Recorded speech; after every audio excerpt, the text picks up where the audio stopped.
Hello, viewers. Welcome to the second episode of The Moment It Clicked. We are diving into a critical discussions about the current about Africa youth engagement and how we can work together to change our continent. So, Andrew, what is your view regarding to this discussion? Yeah, I think it's a big and wide discussion to have, and most of all, it's all just based on my views, my opinions on things. I'm sure it's going to be the same with you. So when we're having such discussions, I'm just coming from a place of expertise or a place of understanding what I understand of what is going on and just sharing my opinions on things. And I believe when it comes to the youth of Africa, we have something we call youthful exuberance. We all have to go through phases. We all have to go through things in life to realize. Me and you sitting down now, we've been youth before, and I'm sure quite in our youth years or in our youth days, there's quite a lot of things that or changes that we have to go through and all stem from our backgrounds, our upbringings, our surroundings.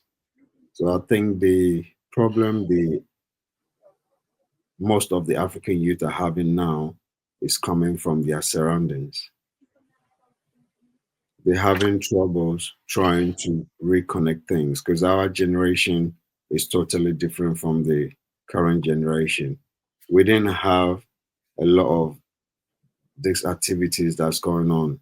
For example, the platforms that we have, TikTok, the, Instagram, and all those things, they kind of influence the youth that are growing up now. So everything they see on the internet, they want to be the same. They want to do the same. People are flashing their fake success online and they are looking at it and dreaming. There's nothing wrong with dreaming, you see, but Yeah, it's sending wrong message to them.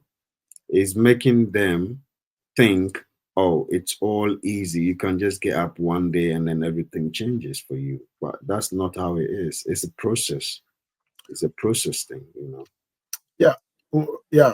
When you said about we used to be youth, you're making me look as if I'm an old man. I'm an adult No, youth. no, I'm we are adult adult youth. youth. We are adult youth. But when we Uh, talk about youth, yeah, what's youth to you? What's youth to you? I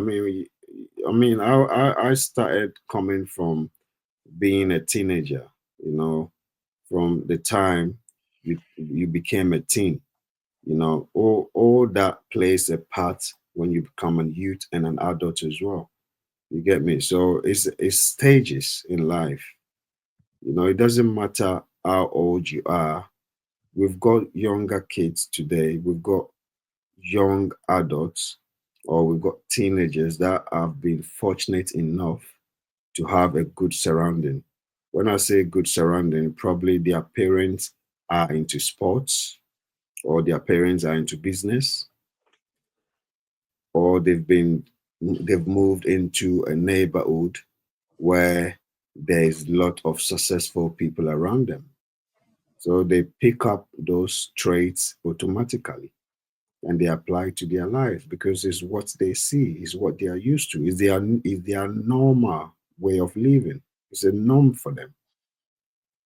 yeah, yeah. I mean, according to UN definition of a youth contest, it's saying the youth is from 15 to 24.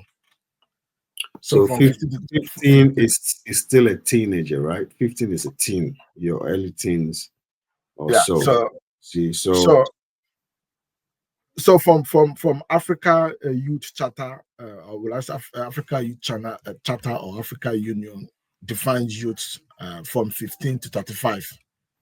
you see, You understand? so So that's all opinions, right?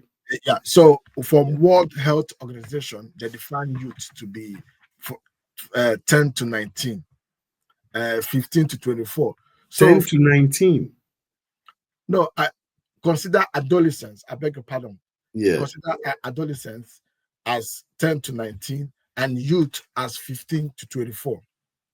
You understand? 15 to 24. Then All from the if we're looking at it from the social cultural context, some cultures consider youth as 13, teenager, teenager years, and extend it into 30s. I think for me, my own personal view, I think anybody between the age of 18 to 50 should be classified as youth. So we might say youth, adult youth, and early youth. So as long as within that age bracket, it can be classified as youth, because Africa is a home with the when you say about the largest youth population in the world is in Africa. I don't know if you agree with me that in terms of youth population is in Africa. Now the question now is, when we have the largest youth population in Africa, in politics, are they involved in politics? Are they involved in economics? Are they involved in social transformation that will shape the continent? Because the future, the far remains that look at what is happening look at what's happening in Europe. Look at what is happening in Germany. Look at what is happening in China. Look at what is happening in other West developed countries. That demographic, all these immigration laws and rules and regulations of bringing people into the country is for one reason, not because they love Africa, not because they love you, they want you. It's because that demographic, in terms of their youth statistics, is dropping. They have yeah, the older people are getting older, and there's that vacuum in terms of having youth to really stabilize the economy and pay tax and revolutionize the country is no more there anymore. So they are scared. So that's why they're now using the strategy, that immigration model that will start bringing. And of course, who are the victims? The Africans. The Africans are now trooped into that into such a environment. Now, on the flip side, what is happening in Africa continent? What gap are we creating? What is the youth? What is the involvement in the youth in Africa development? You see, that's where the biggest problem is now. Because if yeah, all the youth, imagine if all the youth, if we let us assume we have 100,000 youth in Africa, just an assumption. 80% has already gone to Western world. 20%. What is going to happen? You see, 80% have left Africa, so we only have 20%. That 20%, of course, that 20%, 10 of them is already involved in TikTok, doing TikTok and doing all sort of making money from TikTok, from Facebook, from social media, and the remaining 10% are just one are frustrated. There's no job for them. The crime rate is high.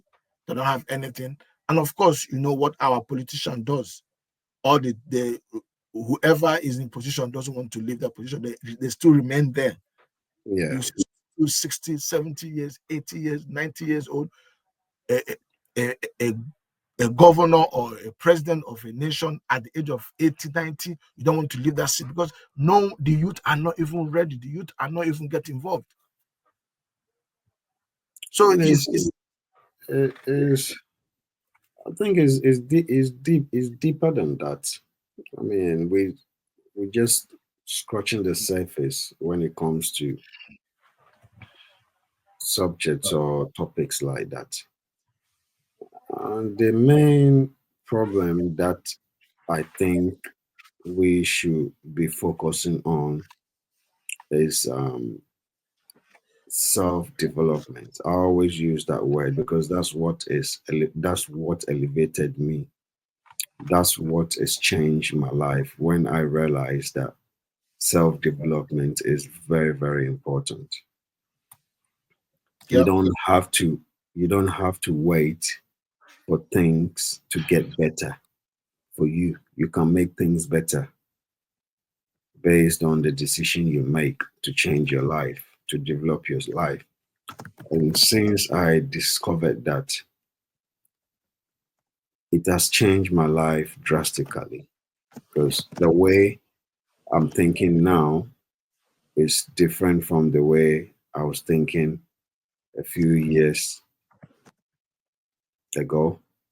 Yeah, It's it's quite interesting for me to sit here today and talk about it because I feel like this is the new me.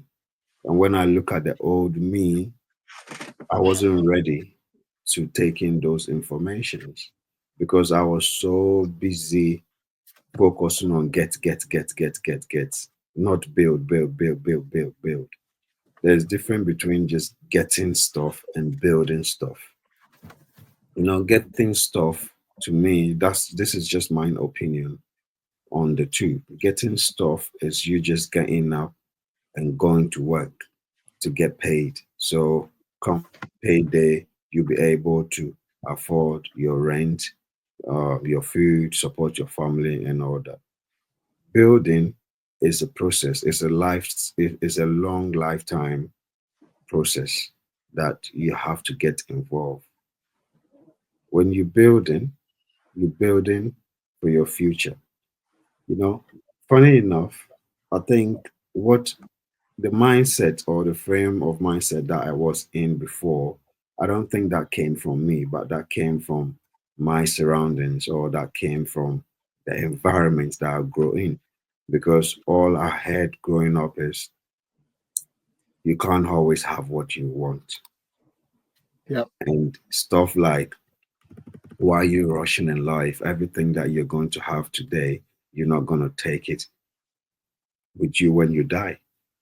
So all those kind of stuff that we hear around us, we hear people talk about. It could be our family members, it could be our parents, because they were once in the position where they also had that from their parents or from their elders around them, their family members. So they took that in and subconsciously it's been controlling their life. I'll give you a simple example of when I wanted to change things in my life, to elevate things in my life. I had people saying to me, you got to slow down. You got to slow down a bit. And I thought to myself, if I've got to slow down a bit, not to judge the person that is telling me to slow down, but when I look at the person that's telling me to slow down, they slow down in their life. That's why today, as we speak, they're still trying to find a leg to stand on. But if they didn't slow down in their younger age, their youth, as we talked about, I think things would have been easier for them in their adulthood. Things would have been totally different. But it's because they had that mindset of, oh, you need to slow down with stuff. No, there's no time for you to slow down. So it's all about your mindset. It's all about your thought process. It's all about your surrounding. If you're living in a surrounding where you're hearing stuff like that, and you're the type of person who is ambitious and you're the type of person that likes to build, get things to build on things, then you need to move yourself away from that surrounding because it's not going to do you any good. yeah, yeah. You mentioned about the mindset. Let me break it down. Let me break it down to you now. You talk about mindset. You talk about your surroundings, which is a good point. Now, Africa youth is made up of 60%. 60% of the continent population is Africa youth. You understand? However, Yeah. now the challenges the Africa youth is going through, I can give you the moment it clicked for me. Mm, When I happened to I happened to teach in college, and I come across a couple of African students, and the kind of thing that comes out of the mouth, the kind of thing when we are having a conversation, I'm trying to understand why are you studying, what do you want to do. You will be amazed. You'll be amazed the way they think, the way they reason. See, this this group of guys are so intelligent that when you sit down properly to discuss with them, and you find that one thing or the other, what why did they immigrated to probably live in a Western world. One, high unemployment. Yeah. There is no job, high unemployment, lack of access quality education. Having a quality education, these are the challenges that is making that massive uh, uh, uh, uh, migration. Now, you look at the poor political. So when you look at the political affairs in Africa, you can literally count how many youth are into political race, how many are into the political offices. You look at West Africa, look at East Africa, look at North Africa. So you look at you now look at that mass migration now of young talent youth becoming making in Africa a brain damage. Let me use it that way, so to speak. So you find that the the ones at home are just completely lost. They don't know what to do.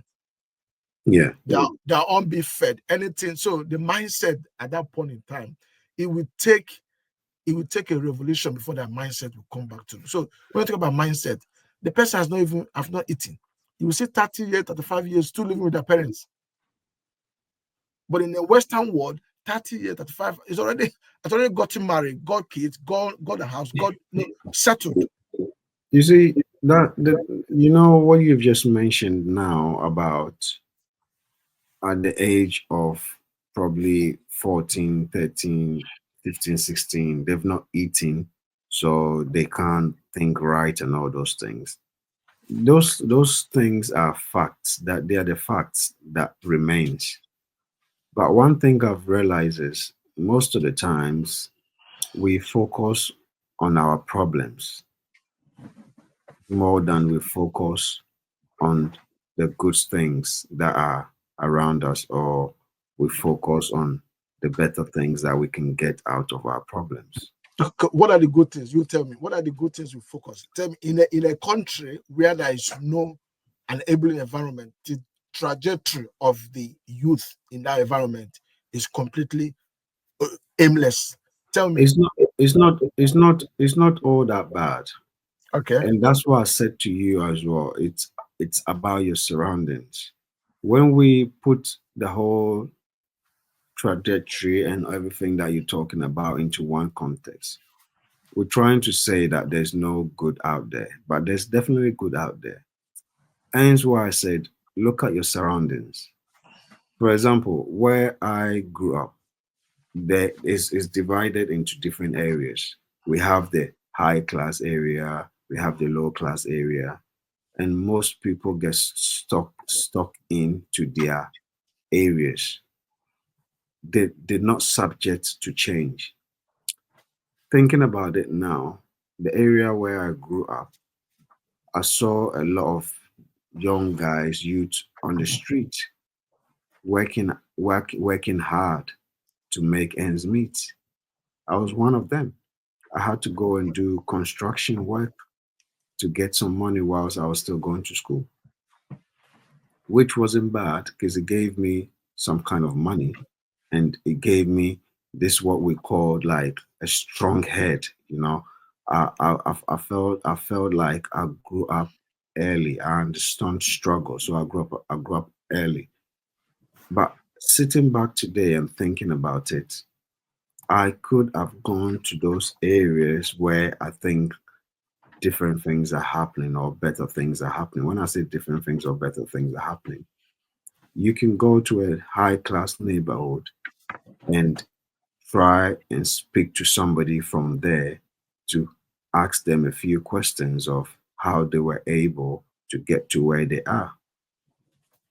You can ask them to probably offer you a job, or probably offer your services to them for free.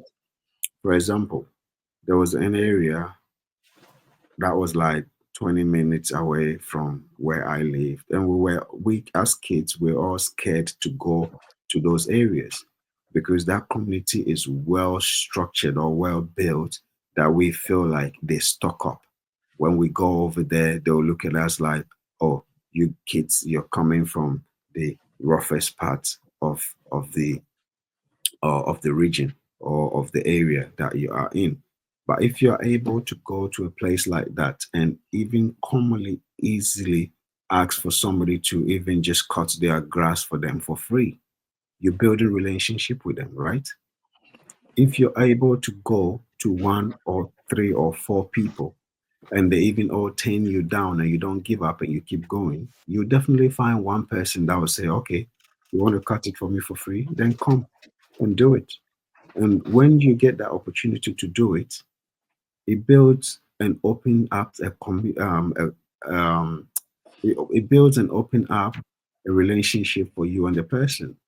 They might take a liking into you and show you stuff that or expose you to stuff that you're not even aware of. So it's like it's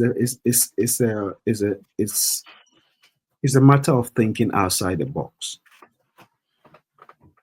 It's a matter of thinking outside the box. But Do you understand what I mean by that? no, can you expatiate? Can you throw more light? Because I don't really Okay, so what I'm saying is we don't yeah. think outside the box. We always think inside the box. You did mention about you've not eaten, so obviously you're not going to be thinking of doing other stuff. But I'm not going to be naive and say, well, when you've not eaten, you cannot do stuff. I grew up that way, and I understand that when you've not eaten, you don't even have the energy to do stuff that you want to do. But Alex, come on, man. You cannot tell me you wake up the whole day and if you're focused on finding something to eat, you're not gonna get something to eat. You'll definitely find something to eat. Come on, we had mango trees, we had pawpaw trees, we have coconut trees. Okay. We have as a youth, I had not for me, but there were big piece of land that were sitting out there idle. There was nothing. And when raining season comes, what I used to do is I go to that field and I plant corn. Sometimes I can even plant corn and don't even remember where I did it. Do you know what I mean? So Andrew, let me stop you there. Let me Yeah. stop you there. Yeah, because I don't know the kind of planet you are living, but let me give you more. Let me break you down. You see, when we look at the when we look at every human being is designed in different ways. Yeah, we're all Of designed in course. different ways. We're all designed in different ways. There are people that have the strong character that can survive. There are people that think fast. There are people that can take the heat. So we all have different personalities. Now, you live in an environment where the entrepreneurial system, the ecosystem is completely messed up. One, that alone, it gives you brain drain. I talk about a brain drain because you live in a system whereby there is no intervention. There is no intervention. There is no system that works for the uh, for the environment that will support an individual, an enabling environment. You talk about purple, guava, trees, all those things. All those things are just one of those things. I'm not mentioning about the young. See, you are talking about 20 years ago. I'm talking about the youth of today, the young generation of today. They think fast. They are more artificial intelligence, the technologies, the data, the social media, all these influences around, the peer group, the peer pressure around. One, the entrepreneurial system, the ecosystem is messed up. There's no intervention. There's no enabling environment for to support them. There's no creative environment to support them. One, you see 30, 35, 40 years living with their parents, And on the flip side, you will now see the same that age bracket that is happily married, and even some of the developing countries, some of developing nations, some of that age bracket are even ministers, are governors. So if you look at on our own side, even the youth getting engaged in politics, they say that they will face systematic barriers such as they don't have experience, they don't have godfathers, they don't have who to support them. And what do you expect them to do? That's why if you look at the crime rate, if you look at the crime rate in Africa, is more predominantly from the youth. Why? Because the brain, there is no creativity. So you're not talking about you're talking about someone to think outside the box. How can someone think outside the box when he's not even know where the next meal will come the following day? The person is a This is graduate. this Does is not have why I'm any at all. giving this is why I'm giving you. I think you misunderstood what I was saying and where I'm coming from and where I'm taking it to. What I'm trying to say to you is I cannot pick somebody's life to be my life, and I do not expect somebody to pick my life to be their life. We all learn from things we all learn from our surroundings. We all pick things up from the people that surround us. I'm just giving you an example of how I developed and built myself. So, what I'm saying to you now, if that was 10 years ago, 5 years ago, 15 years ago, somebody can sit down and listen to that story and pick something from that and build themselves in this current situation that we are in. I'm trying to say to you, you think outside the box in terms of don't always focus on your problems. There's always solutions out there. So I'm giving you an example and saying to you, even if it was 5 years ago, and what I'm saying about if you're living in Africa and you're saying you haven't got food to eat, there's mango trees, there's this, there's that, and there's a piece of land where I was going to grow corn, I was growing vegetables and all that, and sometimes I don't know even where. Taking that away from what I'm saying makes it sound to me, it makes it sound like you didn't understand what I was saying, or you didn't understand what I'm trying to say to the youth out there today. I'm trying to say, you know what, you can build yourself up no matter whatever situation you find yourself in if you really want to. Look, the time I'm talking about, stuff that I was doing, I wasn't allowed to. And everybody, I believe, have some kind of potential in them. It's just a matter of thinking outside the box and not really focusing on your problem. So if you're talking about the youth today and you're saying, oh, it's the technology world, is this.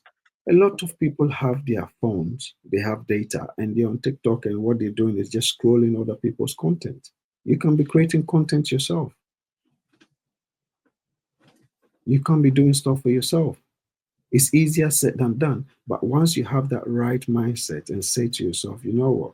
I'm seeing things that is going on around me. Social media now is what internet is what is paying people now. So why don't I get myself involved in that? Why don't I get myself involved in content creating? And when it comes to content creating, not just copying other people's content, you can be unique. If you look at somebody's content and you like the idea, you can pick something from it and add your unique style to it and go forward with that.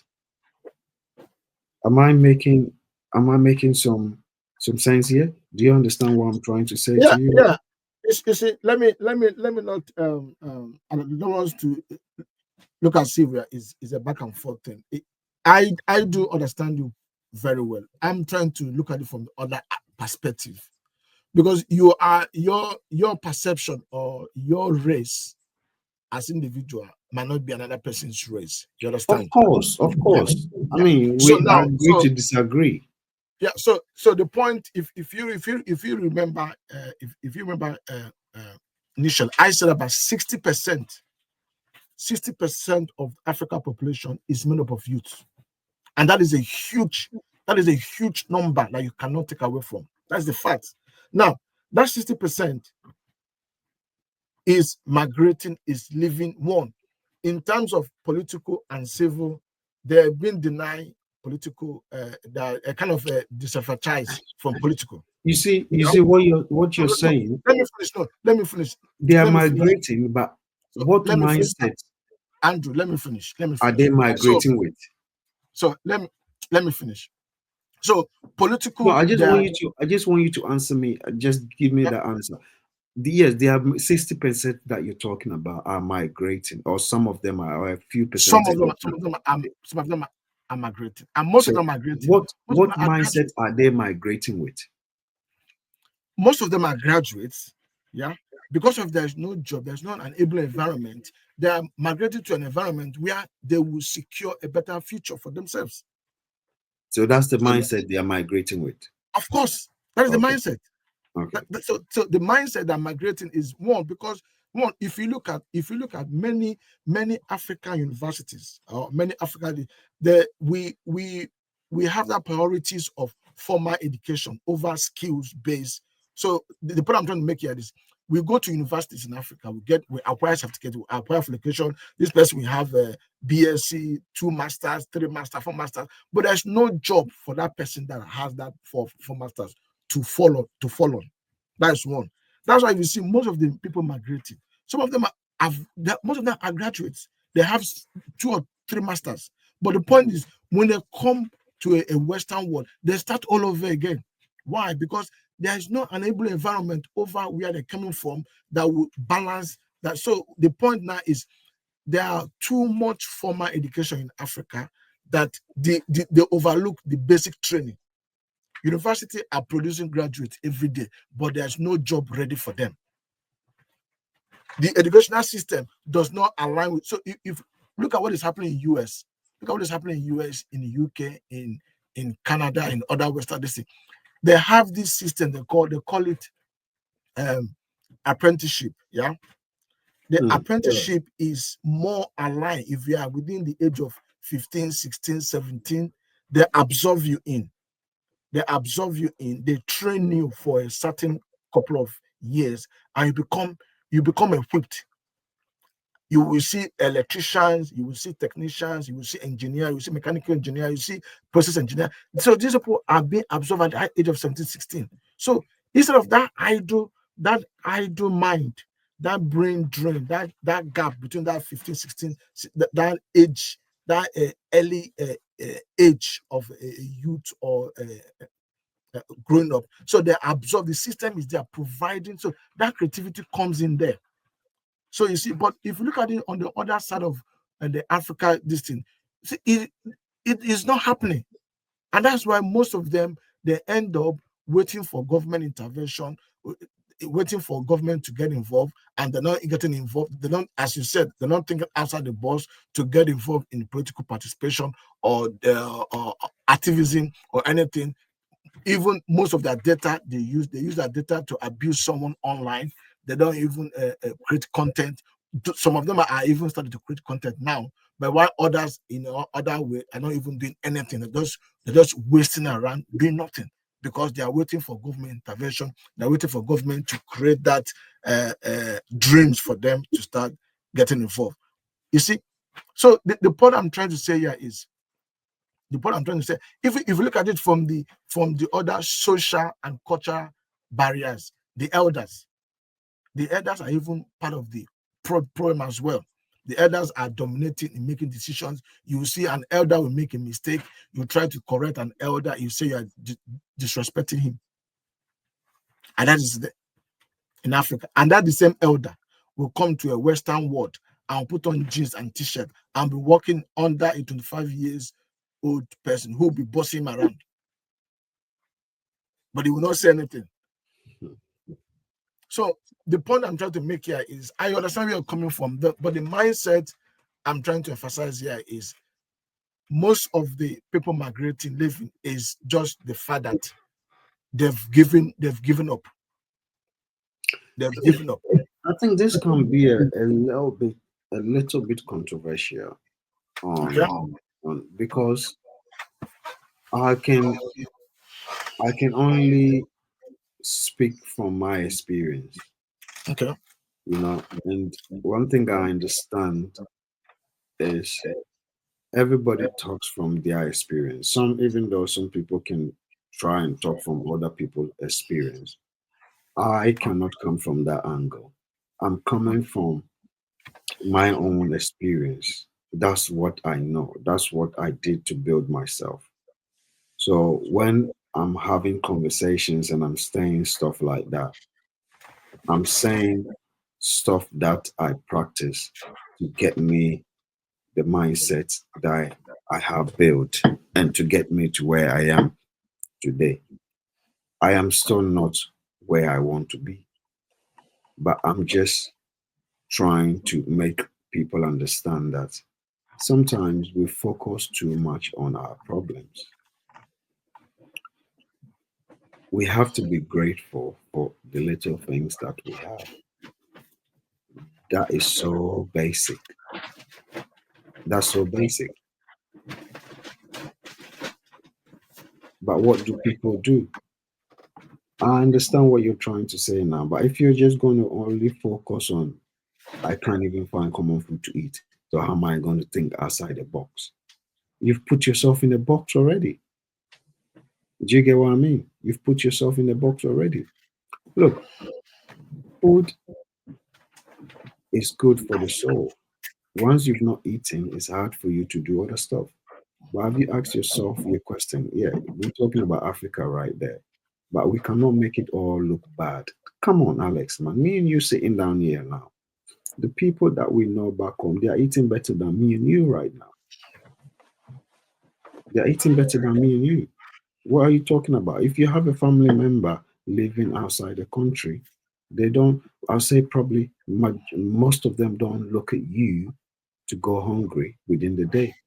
They do send you some kind of money so you can build yourself, but it's all about the mindset. They're not thinking outside the box. They're thinking differently. Look, how many people have you tried to help back home and it backfired on you? They're looking at you saying, oh, you're sitting over there and you send me this, just this little money, this small money, this, or you've even tried to open a business, a small business, so they can manage it for you and get some money out of it so they can also build themselves. And they're thinking, oh, I'm working for you or I'm building something for you. They're not, it's so, I don't even know how to, Okay, you know, okay. Let me give you some case studies. Yeah, let me pause your bubble. Give you some case studies. Yeah, we can we can sit here and talk about this over and over and over. The fact remains that your experience is your experience, and millions of people out there may have their own different experiences, and I have my own experiences, right? But I'm going to give you one or two case studies. A young man finishes university, yeah, yeah, graduated, graduated, and studied mechanical engineering, and the intention was finishes and to get a job. That is the mindset. The mindset is to get a job. So the mindset was not like, okay, instead of me waiting for government to create a job, let me be creative and come up with idea. Because one, when you leave, when you if you look at the statistics, if you pull a data of what is happening in Western world, like UK, Canada, US, if you look at the best doctors, engineers, most of them are from Africa, right? Now you ask your question, say, why are they Africans? Why can't they do it where they're coming from? And most of them were not even born in those countries I just mentioned. They were not born there. They came, they migrated, and they become superstars. Now, if you now move the same set of people, move them back where they came from. So the best engineers, doctors, Ghanaian, Nigerian, South African, Ethiopia, Cameroonian, move them back to where they're coming from. They're dead. They're completely dead. They will not exist. You will not even. So few of them. Let me not contradict myself. Maybe perhaps maybe 1%, maybe 1% might still be found out, might discover who they are, might even think outside the box. So to let me use a word, think outside the box.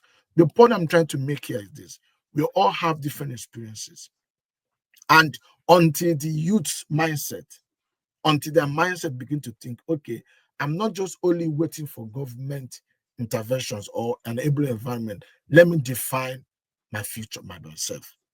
But the point now is we are living in an era of everybody is competing among themselves. Everybody, there's a pressure groups. There's a pressure. You could see, recast your mind back 20 years ago when you are in secondary school and you are trying to have a good grade. You are trying to have a score a good grade. But these days, secondary school young boy or girl want to drive a car. They want to drive a car. They want to buy a car. When you're still in secondary school, they're still feeding your parents are still feeding you're paying your school fees. You want to drive a car, you want to use one of the sophisticated phone. That is the mindset.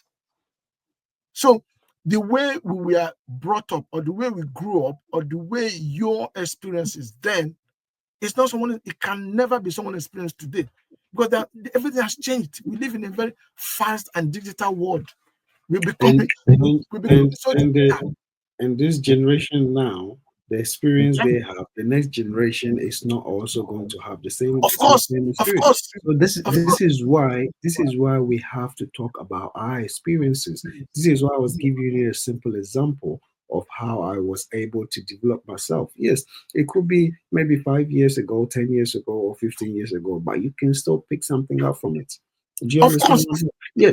I'm not so I'm not disagreeing with you. I'm not disagreeing Yeah, with you, but the point I'm trying to make here is your experience then cannot be cannot be equalized today. All someone will need to do is to pick.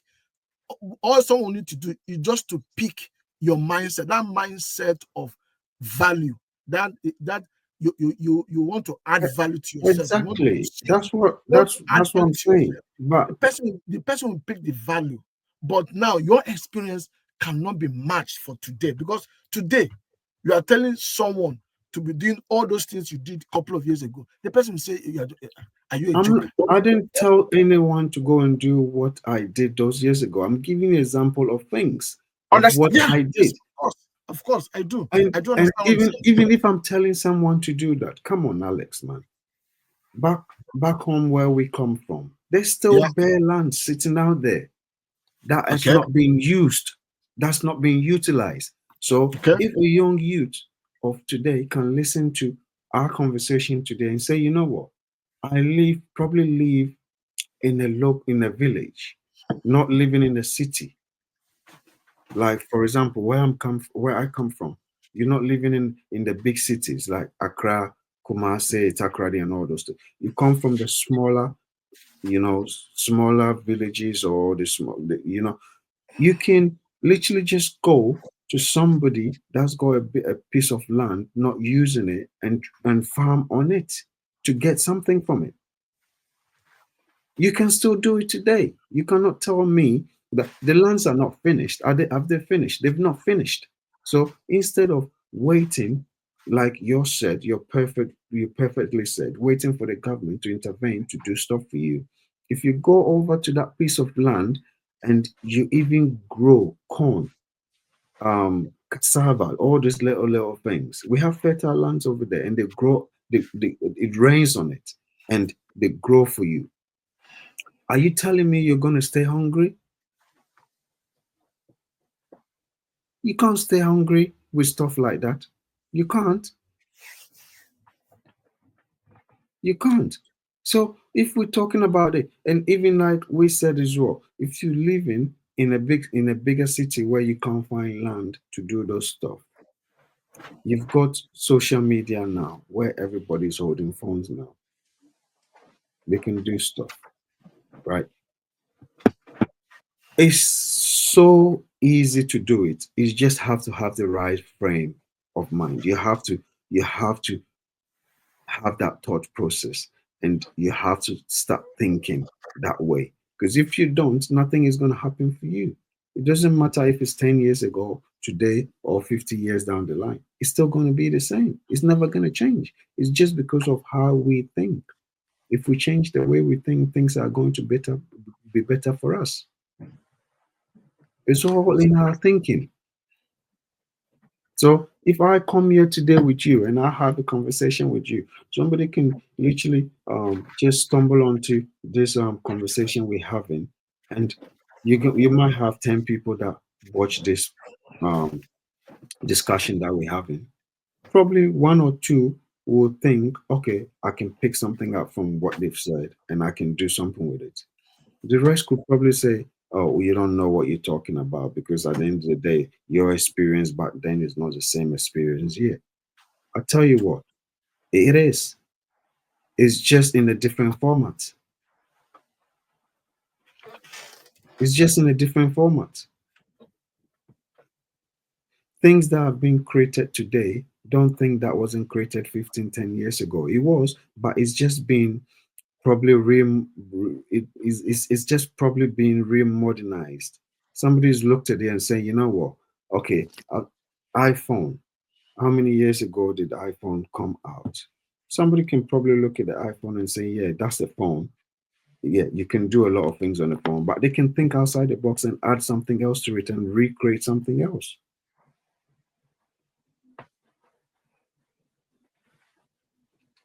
So whatever experience that anybody's had or anybody or somebody's had, you cannot throw that experience away. It's still gonna be the thing that's gonna move you forward. So yeah, yeah. So my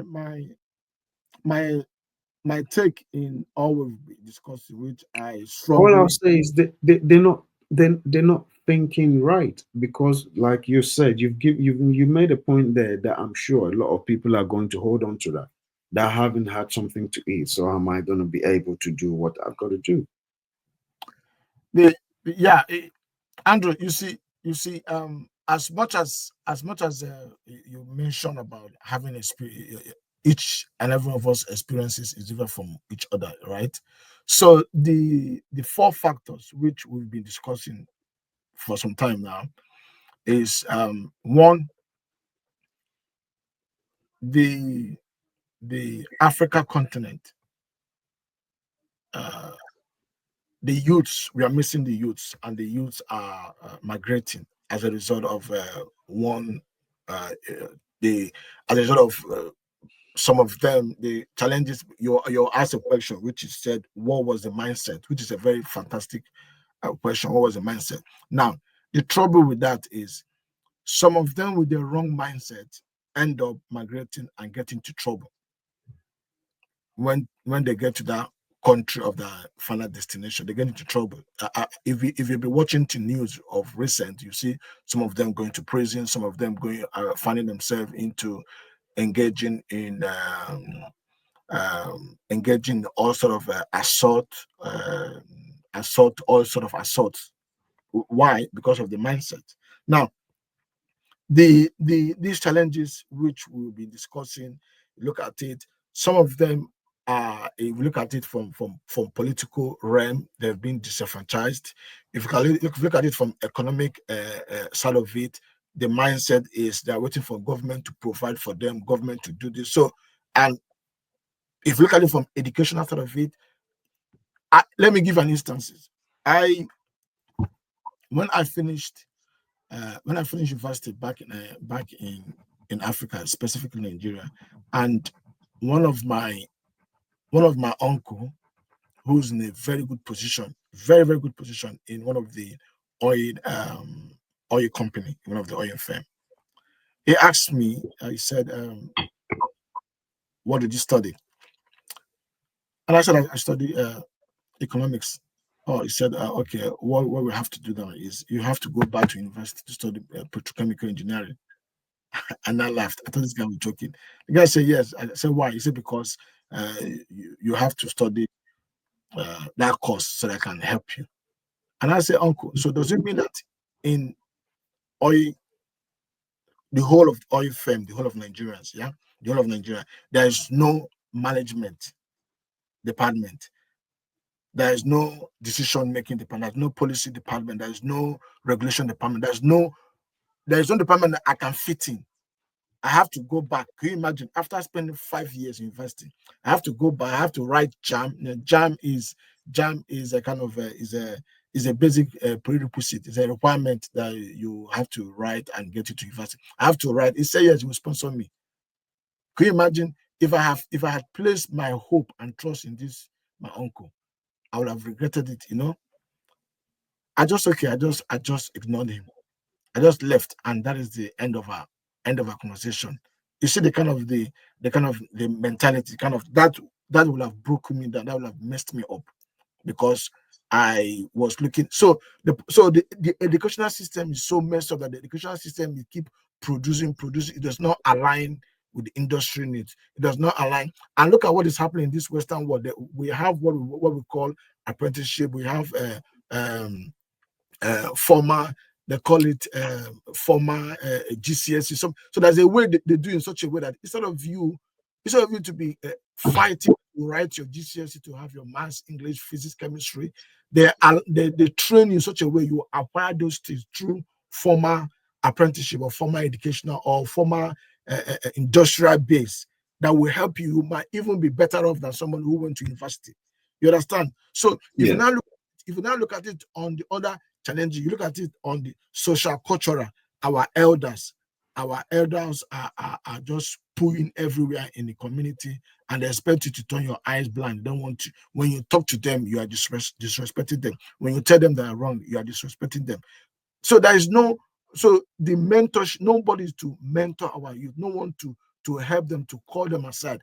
We live, so all this buaha, all these challenges happening in Africa is one made our youth, they can't think properly.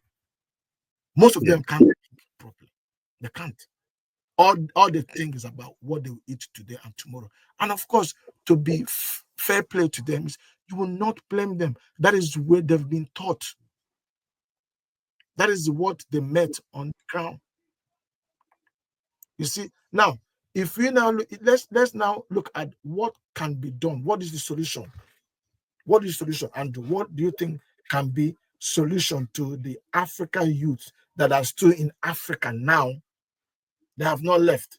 Let's forget about the ones that have left. Those that are still there, what can be done concerning? What is the solution?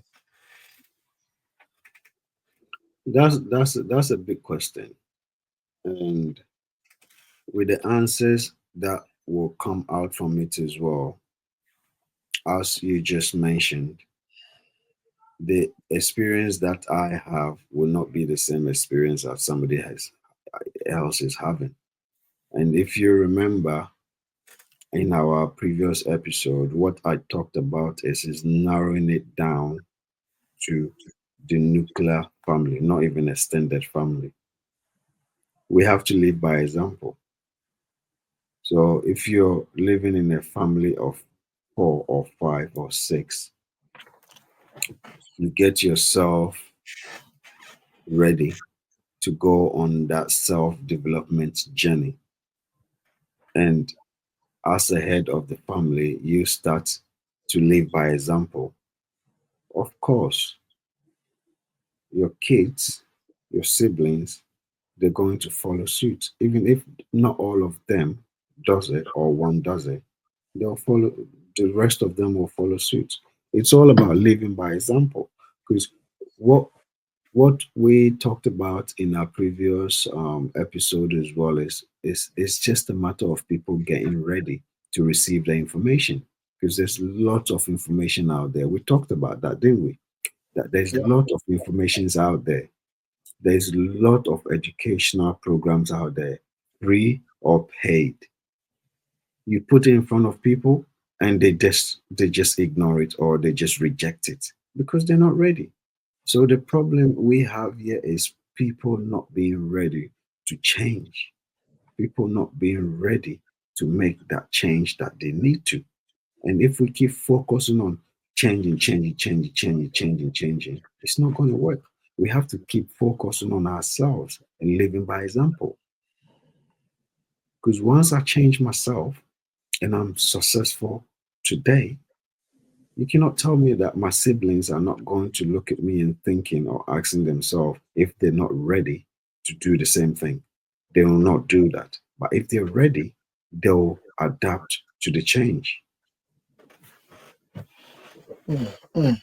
I like that. So, so it's all about being ready yourself.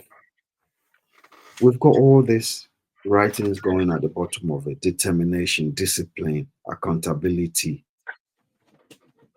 It all should come from you. Leadership, vision, clear vision, integrity, consistency, character. It all has to come from you. Nobody can give you that. Mm, mm. Nobody can give you that. And I like I said as well. sometimes the way I will put things or the way I'll say things might sound controversial, but I'm saying things that really work for me. It's freedom of speech. I'm saying things that work for me, things that I stand on, things that I believe, my thought process. I've mentioned this before and I said, you know what?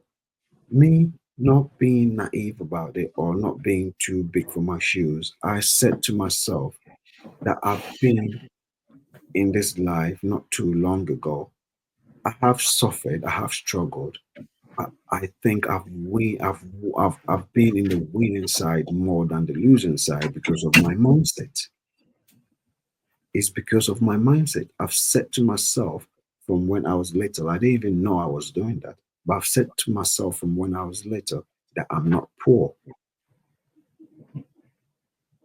It's a mindset. Poorness is a mindset. Being rich, being successful is a mindset. I've said to myself that I'm not going to go hungry. Hence why I was giving you that example from the beginning of what I was doing at that younger age. And I will emphasize on that again and say, I may not be where I want to be. Somebody else out there could look at me and look at what I'm saying and saying, okay, well, at the end of the day, what you're saying is not easy to do. But look at yourself and ask yourself, whatever you've been doing from whatever time till now, what have changed in your life? And one thing I'll stand on is when I had that mindset of I'm never gonna go to bed hungry or I'm never going to go a day without food and all those stuff. I've never been to bed without food or without thing because I set a goal to make sure that I eat every day and I have to do what I have to do to eat. I'll give you a simple example and said to you, people are sitting down and saying I don't have no food to eat.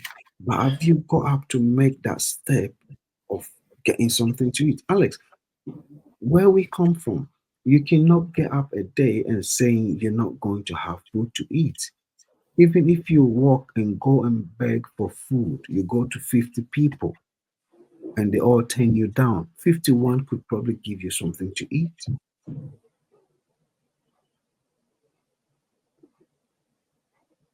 It's all in here. It's all in here. It's the way you think, the way you see things.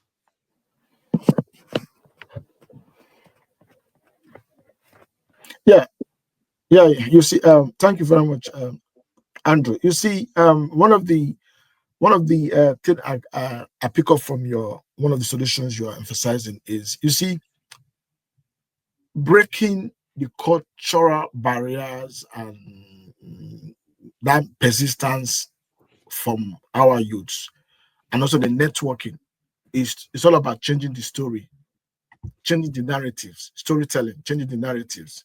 So the only way changing the narratives and changing the African narrative, because one, the African narrative tells you that when you wake up in the morning, the first thing you have to look for what to eat. You understand?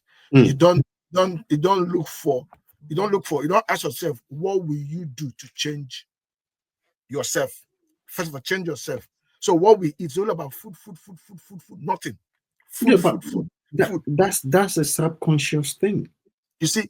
So You see, that food, that's a subconscious thing.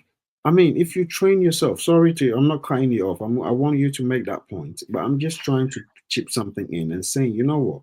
I'm glad you mentioned that, and that's a subconscious thing, because you can wake up today and not eat from morning to afternoon, and you can still achieve something from that morning to afternoon. But if you've got that mindset of as soon as I wake up, I have to eat, and if I don't have food in me, I can't do whatever I want to do, then you're doomed. yeah. So yeah. So you see, so rewriting Africa narrative, the rewriting African narrative is by changing, because someone was saying an average African behavior in Western world or vice versa in other country is a typical reflection of their leaders. Yeah, is a true reflection of their leaders. You And see, to large extent, I agree or disagree, but that would be another conversation for another day. So my focus now is African youth need mentorship. They need a role model. They need someone who has done it, who has been there, who has gone through that narrative, changing that story, changing the entire that changing the narrative. Because if you look at African history, African culture is gradually phasing out in this surface of the world. Are you getting my point? It's yeah, completely facing out. We're not. You will go to an occasion. You will go out in your neighborhood, or probably you put on an African attire. You'll be ashamed of yourself. You don't want people what people will say, or what people will think, or what people will look, how true. people will look at you because you are afraid of yourself. So that narrative needs to be changed. So when you talk about role model, that role model is you ask yourself, what is your integrity level? What is your intelligence awareness? What is your self-awareness? How do you relate with people? Are you holding yourself accountable when you do something wrong? What is your vision? What do you see? Where do you see yourself? So all these, rather than emphasizing on more of a materialistic thing, uh, the housing, cars, flashy, all those things, all these are material things that will come naturally if you develop yourself and become who you really are.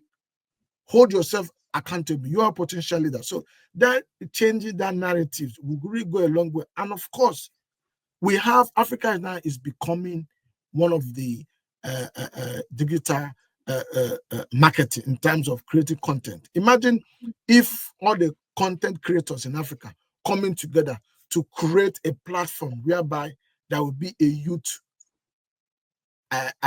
activism, like social media, where they will start engaging in political engagement. People will come together. People will grow through that forum. So people will become we have school of activism. We have school of learning content creating school. We have people who learn. People will use all their idle times, all the time they use to use their data and body to gossip or to abuse someone. It will become a platform where people will come and learn and create and define themselves and discover themselves and become to create content. So in other words, instead of waiting for government to create job, they are creating job for themselves. So if we say we have 10,000 content creator, we will end up in the next 5 years. We have 1 million content creators because they've gone through. So there's a platform where everybody will grow. There's a platform where everybody will network. There's a platform people will use their bundle to learn, to grow, to network, to develop themselves. The narrative will be changing, and you will see the content creator on internet, on YouTube, would be 90% Africans. So all the idle ones are now becoming creative using their data bundles to do something meaningful. And I tell you this, if I tell you that social media, yeah, social media, can you hear me? Yeah, I can hear you. If I tell you that social media changes a lot of trajectory of many nations, you'll be surprised. Social media changes a lot of. If let where do you want to start? If you look at in 2011, Tunisia, Tunisia had what they call the Arab Spring. That Arab Spring will change. How did they change it? Through revolution, and that true revolution is through social media. Go and read it. The trajectory of Tunisia were changed by democratic system through the role of social media. Egypt 2011 is the same Arab Spring, and that's social media. The power of the youth coming together, using their creative mindset, using their knowledge, developing themselves, holding themselves accountable, determination, discipline to change the trajectory of their society. So now, maybe probably, Andrew, maybe probably we should be inviting our Arab brothers and sisters to get involved, to get engaged in this conversation. Probably for us to learn from their mindset, because most Africa from the West African South Africa, we talk too much that most of us are Christians. Christians want to go to heaven, but nobody wants to die. Hmm. We want to go to heaven, but nobody wants to die.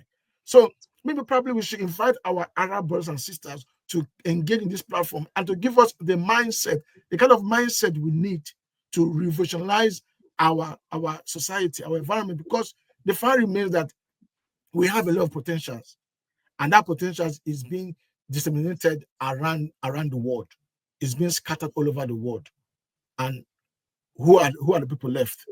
Our fathers, our grandfathers, our grandparents, and few of course, and few of them Yeah. left back home. But if we now start to say, okay, let's develop ourselves, the trajectory of Africa will change, because there is power in activism, there's power in social media, there's power in YouTube, there's power in using all this. Because if you look at all the revolution that happened, or if I keep mentioning, is it in Hong Kong? Hong Kong was changed by true pro-revolutionary, by true trajectory. Is it in the United States? Black Lives Matters, social movement. The social movement, how did it start? In social media. And that changed a lot of things. So there is power in coming together. What Okay, in Nigeria, 2020, NSAS movement. NSAS movement was cut short. But imagine if that movement continued. Do you know what will happen? If that NSAS 2020 continue, I'm telling you, by now, Nigeria will have flushed out all the corrupt leaders. And perhaps by now, who knows, the country might be in a new phase, in a new page. So I think the point you made about developing yourself, that role model. Imagine if everybody start playing that principle of developing, being yourself. When you develop yourself, you can influence someone else. Because if you don't develop yourself, how can you influence someone? You still have the attitude, you still have the bad behavior, you still have the attitude of when you are engaging with your fellow brothers and sisters, what you're thinking is how to rip them off. Exactly. How can you influence? You want to rip them off. When you are dealing with your brothers and sisters, you want to rip them off. You are dealing with your fellow human being, you want to rip them off. You are dealing with your fellow neighbor. All you're thinking is how to cheat, how to kill, how to destroy, how to steal from them. That is the wrong mindset. You see, I like the way you put things. And one thing that I want to shine light on is in life, we should all have our own personal philosophies. That would help us a lot. I developed one philosophy from one of my good friends, and that is also shaped me in a way. He said to me, when you're dealing with somebody, you don't have to think of what they're getting, think of what you're getting. See, most of the times when we're dealing with people, we think of what they are getting. We're not thinking of what we are getting. So I'll give you an example. But if somebody buys a car for probably £1,000, they've bargained on the car and they've bought it for £1,000 or $1,000 or 1,000 cedis or whatever, and they come to you to sell it to you at probably 1,200, and probably you've done a few research and you've looked at it and you've noticed that the car can be sold, or the car was bought for $1,000 or £1,000 or 1,000 cedis or 1,000 naira. You're thinking of what the person is getting, not what you're getting. Now, at the time of them giving you that car, were you able to go and source out a car like that for that price? No. Did you have the time, the patience, everything to go and get that, to go and get that deal? No. So now, if you're going to buy from them or you're going to get it from them, and you're thinking, oh, they're coming to rip you off with a price because they've probably put 200 on top of it, which is going to be their profit, then you're thinking of what they're getting, not what you're getting, because you've not made that research. You've not had that time to go and find that car at that price. But yet you do have that 1,200 that you can take that car from that person that you can use for your own good, meaning you can probably use it to commute to work or to do whatever you want to do with it. So you're thinking about yourself and what benefits you're going to get from getting that car. That's one philosophy that he shared with me that has shaped my life. Because I used to think when you're dealing with somebody, you're thinking of what they're getting. Yeah, don't get me wrong. There are people out there that can rip you off. When I say rip you off, they can strip you off your clothes.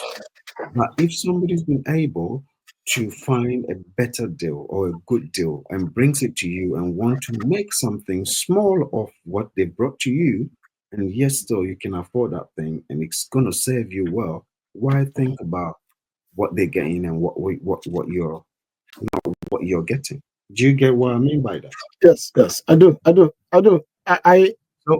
so what I'm trying to chip in here is we need to shape our philosophies. The way we think, the way we see things is very important. And there's I think to me, I'll say there's probably two ways of learning.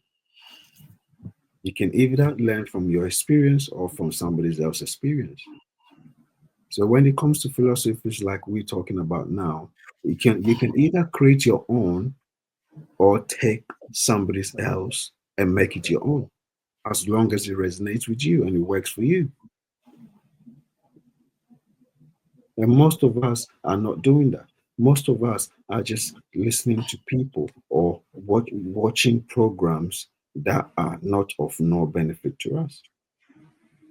Yeah, yeah, yeah, We're yeah. This, wasting so much time.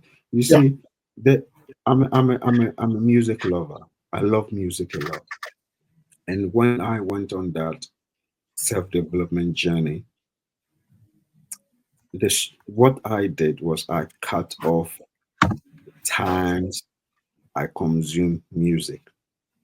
And what I did is I went on YouTube and searched for topics for things that I really want to know or things that I really want to learn. And one of the people that I discovered, I think the very first person that I discovered that even opened up a lot of channel for me was Les Brown. He's a motivational speaker. I was listening to him, and on YouTube, when you start listening to somebody that throws a lot of similar yeah, yeah. Similarities, information. similarities. Yeah, yeah. I discovered him. I discovered Jim Rohn. I discovered Rich Dad, Poor Dad. What's his name? Robert something Saki. I Yeah, forgot. yeah, yeah, I yeah, yeah. discovered. I So remember the name you're trying to call back. I can't yeah. remember So it. I mean, when I decided to change the way I see things and the way I do things, I put the music to the side, and at my job, I do a lot of driving on the road. So instead of playing music for an hour or 2 hours to wherever I'm going, I rather go on to the YouTube and play those stuff and feed my mind with new information or feed my mind with new stuff because everybody's got their own personal experience in life.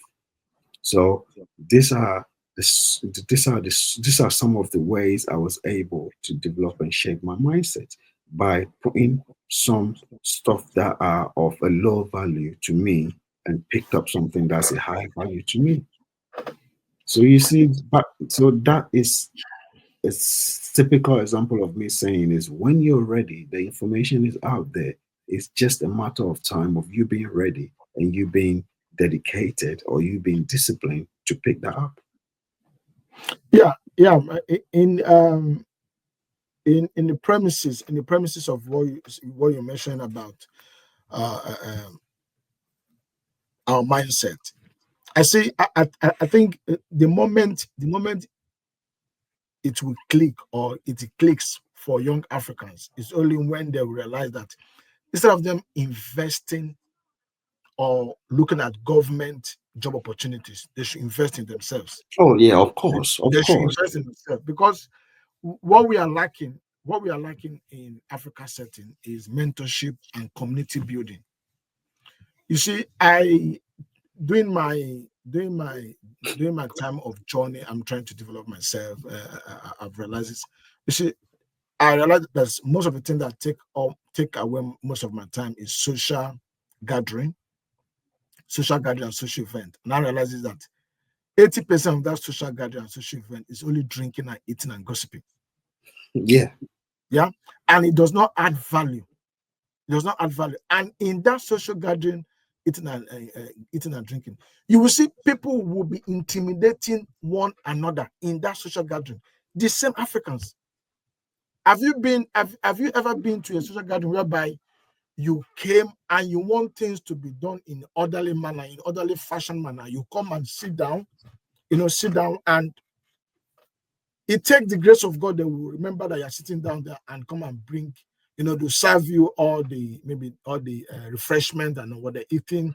You have to stand up and look for what to eat, even though they have people serving, and people serving have a particular faces and particular chairs and tables. They will give they will give away all the. So you imagine they will. I don't know. There will be a segregation. Mm. There will be a segregation. There will be a segregation in such a way that people sitting in this part of area will just eat. They'll just give them whatever they like. There are people sitting there, and those people sitting over there. Most of them, if you're told or if you get to find out what they do on day to day, most of them are agency workers. Most of them are even care workers. Most of them are even forklift drivers. No disrespect to that profession. The point I'm trying to make here is when you try to come in a community or social gathering or social event, you will see that intimidation is skyrocketed in Africa culture. In that gathering, there will be intimidation. If they don't intimidate you, the kind of food and drinks, they intimidate you, the kind of car they drive, they intimidate you, the kind of clothes they wear, they will intimidate you, the kind of showing off, which is making that community not to live in harmony. People will be dying silently. People will be can't open up, and when you open up to tell someone to express your feelings, how you're feeling or how you felt in a certain situation, they will turn it around. It will become a problem. So that mentorship, that community building, will be an opportunity for Africans, even the one back home and the one in Western diaspora, the one in Western world, be able to build themselves to change the narrative. Because if we expand the mentorship program, the skill will change the mindset. It will shift. I stopped going to social gathering in 2019. That's when I stopped. I said, you know what? Because you only go there and you see what is. There's no organization. People fight over food, drinks. You see, I think there's nothing wrong with doing it once in a while or once in a blue moon or I whatever. st- I stopped going for my The, personal reasons. You understand? yeah, that's a choice. That's a decision. I mean, we all have choices. We all have decisions to make to change something in our lives or to change something for us. And going to those gatherings and all those things as well, I can relate to what you're saying, but because I stepped back a bit to understand a few things or to have a different way of thinking or to shape my mindset, I don't mind going to those places now. The difference between now and then is if I go to a gathering like that and what I'm seeing is not what I want to see or where I am, I don't feel like I fit in or I don't feel like it's okay for me. You have a choice to just move on from it. Just move away from it. You don't have to stay there and wait till everything finishes before you go. And you go into such places as well with a mindset of I'm going there to enjoy myself and also be open to having connections or to building relationship. I guarantee you can go to a place like that and you'll find one good person out of the bunch of people that are probably not on the same journey as you. You will definitely find somebody if you go there. So it's all about you having your mindset shaped before you join or you go to such places. Do you get where I'm coming from? Yeah, yeah. So, so My I don't want us to just say it in a way like you've got to like just cancel it or you just got to throw it away. Once in a while, yeah, you can do stuff like that, but you don't have to be consumed by it. no. You see, Andrew, don't don't get me wrong. When I said 2019, I've stopped going to social gathering. What I meant is I don't go to any house social gathering at all. I don't go to any house social gathering. And I'm in comparison, I do go to other social gathering organized by other ethnic groups, and it's fantastic. It's well organized. You will go there with due respect, with due organization, and everything is just absolutely, so everything is well organized, especially Yeah, when you go to social gathering where it involves um, the the the locals, or maybe um, the other the Caribbean, or the English, or the Americans. Everything is everything just you will build a network. You will connect. You will interact. You will exchange ideas and everything. You have the people. But on the flip side, you go to the African side of this thing. Yes, you will interact. That's why I said I've chosen the kind of social gathering. If it is social gathering that has to do with drinking and eating and this thing, I have a lot of time that I want to use for myself, not for all this social gathering. So yeah, if you look at, so now building building peer mentorship groups is very important. it So is. the Africans professionals who in the diaspora should be mentoring people back home. Should be mentoring people back home. I had a conversation with a young chap, a young man back in Ghana, who want to uh, who want to come um, overseas, or who want to come to Europe. And after discussing with the person for an hour, there and there I changed his mindset, because his mindset was just, I want to come here and start making money. I said, are you a joker? Do you think that is how it works? So by the time, because I am a person, I'm a I'm a realistic. I'm a realism person. I tell you the way it is. I don't beat around the bush. I don't cosmetic. I don't paint the whole story to make you look as if, so that you'll be so fascinated. I will tell you the way. I will tell you.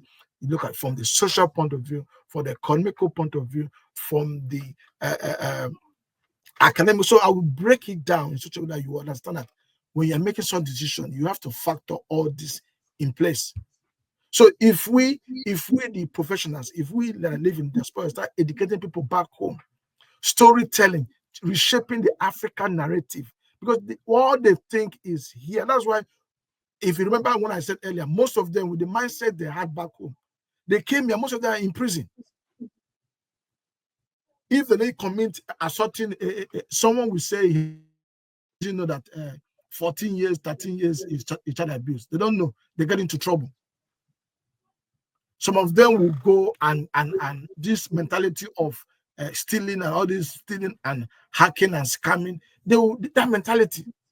They will come. They want to make fast money, and they get themselves into trouble. So until the African youth realize that you don't need anybody validation to succeed. You need to believe. Believing yourself is the catalyst. Believing yourself. That's why when I realizes who I am, I made a lot of enemy from my friends, because all these years I've been living a life of conforming to that standard, conforming the way they think, the way they behave. But immediately I realizes myself that I have to be myself, I have to be me, Alex, I have to be myself. speak the way I speak. So I don't need your validation. We might have different views, different opinions, fine, but I don't need your validation to be your friend. I don't need to say what you like. We might have this different belief, different opinion, different idea. Yes, that what makes me. So immediately I understood myself and I start doing me, looking after myself. I start creating a lot of enemies because we start having different views and different opinions, and the relationship start, you know, disintegrating gradually, and that is fine. So the most important thing is African youth believe in themselves. That is the catalyst. That is a catalyst for development. That's the catalyst for change. Believe in yourself. Don't compare yourself with your neighbor. Don't compare yourself with another African youth. Don't compare yourself with your friend. Don't compare yourself with another peer. Believe in yourself. That is the moment it will click in your life. Immediately you believe yourself. Don't expect validation from anybody. That is the moment it will click in your life. So You've said it all. I mean, you've hit the nail on the wall. I mean, it's all about being ready to receive those informations because there's a lot of information out there, and also making the decision to be disciplined to work on yourself. That's all you need to start your journey. That's all you need because I tell you, if we don't do that, the next 5 years, 10 years is going to be the same as now or the last 5 years. It's all about making the decision to make a change in your life. So it's easier said than done, but it can be done. And what gave me the strength to do it is looking at other people that have done it and start to study them and start to ask myself, how were they able to do what they did? And then I realized that I've got the same power in me. The only difference between me and them is not being disciplined and not being decisive. So you have to make that decision to be disciplined, to be on that journey and to make a change in your life. And once you start doing that, you get used to it. Once you get that traction, once you become consistent with that, I'll tell you what, the world is your oyster. yeah, yeah. Thank you, Andrew, for your submission. Um, to round it up, my viewers, the future of Africa is now. The Africa youth demographic is not a crisis; it is an opportunity. But the change will only happen when the young Africans, when the young people take their ownership of their destiny, because over 60% of Africa population is under 25 years. The moment it will click in any African youth is the moment they realize they don't need government aid to start business. When the first time voter understand their power to shape governance, when a young woman refuses to be sidelined because of her gender norms, when a young African youth recognizing the unity, collaboration, and innovation will drive the continent forward. The the African youth is not tomorrow, is now. Let belong to the youth who choose to act. My viewers, thank you very much. Subscribe to our station. I will continue to bring you content. We will continue to bring you content that will challenge, that will challenge your mindset, that will put you in a situation whereby you start reflecting and asking yourself, am I doing the right thing? Or where do I belong to? What do I need to do next? Subscribe and be part of this growing station, be part of this YouTube station. Thank you. I will meet you in our next episode.